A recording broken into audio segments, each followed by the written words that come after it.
चलिए आगे बढ़ते हैं। उपचुनाव का भी मसला है। केदारनाथ में उपचुनाव होने जा रहा है और रस्साकशी जारी है। केदारनाथ महत्वपूर्ण सीट। राजनीति के हिसाब से अगर देखें तो तमाम राजनीतिक दल उपचुनाव की तैयारियों में जुटे हुए हैं। विपक्षी पार्टी कांग्रेस ने अपने पर्यवेक्षक नियुक्त कर दिए, ऑब्जर्वर्स। प्रत्याशियों का चयन यही ऑब्जर्वर्स करेंगे और तय होगा कि केदारनाथ से कौन चुनाव लड़ेगा। जाहिर तौर पर बीजेपी यहां पर जबरदस्त तरीके से हावी है। चुनौती कांग्रेस के सामने है और ऐसे में बहुत महत्वपूर्ण है कि कांग्रेस किसे अपना उम्मीदवार बनाती है इस उपचुनाव में, क्योंकि जाहिर तौर पर आने वाले चुनाव पर भी केदारनाथ के इस उपचुनाव का प्रभाव रहेगा।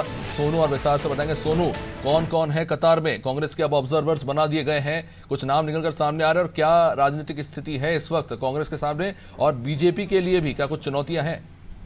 देखिए अभिषेक, तकरीबन 10 से ज्यादा ऐसे कांग्रेस के नेता हैं, ऐसे कार्यकर्ता हैं पार्टी के जो चुनाव की दौड़ में नजर आ रहे हैं। और इस वक्त कांग्रेस का, क्योंकि कांग्रेस उत्तराखंड की मुख्य विपक्षी पार्टी है और ऐसे में जो दावेदार हैं अभी उनका सर्वे कराया जा रहा है। तो एक तो पार्टी के स्तर पर सर्वे हो रहा है, दूसरा जो प्रदेश प्रभारी हैं उन्होंने 2 पर्यवेक्षक को नियुक्त किया है और वो ये सुनिश्चित करेंगे कि आखिर जो दावेदार हैं उनमें सबसे दमदार दावेदार आखिर कौन सा, यानी जिताऊ कैंडिडेट कौन सा है, इस पर वर्क करेंगे। और इसकी जो रिपोर्ट है, सर्वे की रिपोर्ट और ये पर्यवेक्षक जो रिपोर्ट तैयार करेंगे वो पार्टी हाईकमान से साझा की जाएगी। एक तरफ विपक्षी पार्टी ने भी अपनी चुनाव जीतने की जो प्रक्रिया है उसको तेज कर दिया, जबकि सत्ताधारी पार्टी के लिए भी ये कहीं ना कहीं प्रतिष्ठा वाला ये उपचुनाव है। और ऐसे में सत्ताधारी पार्टी यानी बीजेपी की तरफ से भी भरसक कोशिशें की जाएंगी, तमाम प्रयास किए जाएंगे कि इस सीट को,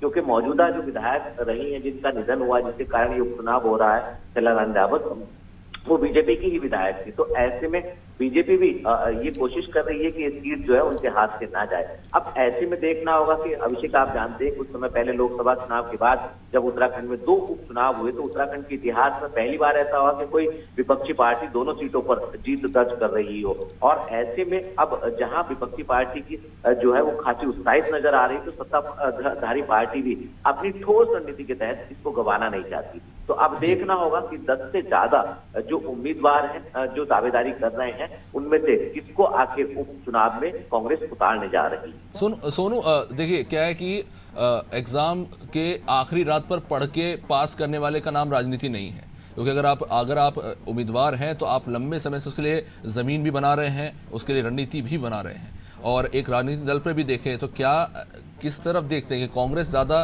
प्रबल नजर आ रही है, बीजेपी की तैयारियां ज़्यादा अच्छी हैं? अब देखिए, ये थोड़ा जल्दबाजी होगी इसको मुझे लग रहा है साझा करने में, लेकिन अगर आप इसको ऐसे देखेंगे कि जो मौजूदा सिनेरियो यहाँ का है केदारनाथ विधानसभा का, उसमें अगर हम फिलहाल देखें तो बीजेपी जो है वो कहीं ना कहीं अपने आप को बेहतर साबित करने की कोशिश कर रही है, क्योंकि जो जिनका निधन हुआ है वो विधायक बीजेपी की ही रही है। ऐसे में कांग्रेस भी कोशिश करेगी, क्योंकि कांग्रेस पहले 2 चुनाव जीत चुकी है। अब ये बात बिल्कुल सही है आपकी कि रातों रात किसी प्रत्याशी को अगर आप उतार देते हैं तो कितना चुनाव जीत पाएगा, ये कहीं ना कहीं सब जानते हैं और समझते भी इसको।